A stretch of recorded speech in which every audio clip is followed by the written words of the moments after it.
അഫ്രിൻ ഫാത്തിമ, വൈപ്പിപ്പാടത്ത് അൻസാർ രഹന ദമ്പതികളുടെ മകൾ. വെല്ലുവിളികളെ അതിജീവിച്ച് പെപ്പിൻ ജോർജ്, അപർണ നാരായണൻ എന്നിവർ നേതൃത്വം നൽകുന്ന പൂമ്പാറ്റ കലാകൂട്ടായ്മയിൽ പാറിപ്പറക്കുന്നു. അഫ്രിൻ ഫാത്തിമ കേരളത്തിൽ ആദ്യമായി നടന്ന ഭിന്നശേഷി കുട്ടികളുടെ സൗന്ദര്യ മത്സരത്തിൽ പെൺകുട്ടികളുടെ സീനിയർ വിഭാഗത്തിൽ കേരള ഓവറോൾ കിരീടം സ്വന്തമാക്കി. ബഹുമാനപ്പെട്ട കേരള മുഖ്യമന്ത്രി ശ്രീ പിണറായി വിജയന്റെ പ്രത്യേക ക്ഷണപ്രകാരം അദ്ദേഹത്തിന്റെ ഓഫീസിൽ വെച്ച് Afrin ഫാത്തിമയെ ആദരിക്കുകയുണ്ടായി.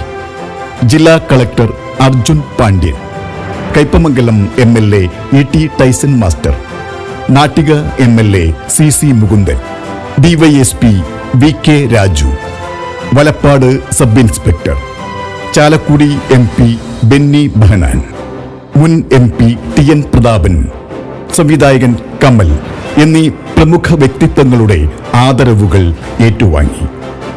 Mile stone super സുന്ദരിയിലും 2025 Bahadur സ്മൃതി വേദിയിലും P ജയചന്ദ്രൻ മ്യൂസിക് ഫൗണ്ടേഷൻ ഉദ്ഘാടന വേദിയിലും അഫ്രിൻ ആദരവുകൾ ഏറ്റുവാങ്ങി.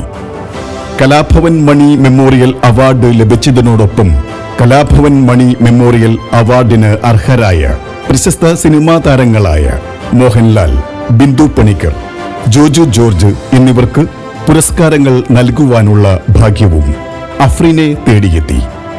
അഫ്രിൻ ഫാത്തിമ BPMS SNDPHS കഴിമ്പ്രം +2 വിദ്യാർത്ഥിനിയാണ്. രാഷ്ട്രപതിയുടെ ആദരവ് ഏറ്റുവാങ്ങുവാനുള്ള സുവർണാവസരവും അഫ്രിന് ലഭിച്ചിട്ടുണ്ട്. 2025 സെപ്റ്റംബർ 27 ചെന്നൈയിൽ നടക്കുന്ന അബ്ദുൽ കലാം വേൾഡ് റെക്കോർഡ് അവാർഡും അഫ്രിനെ തേടിയെത്തിയിരിക്കുകയാണ്.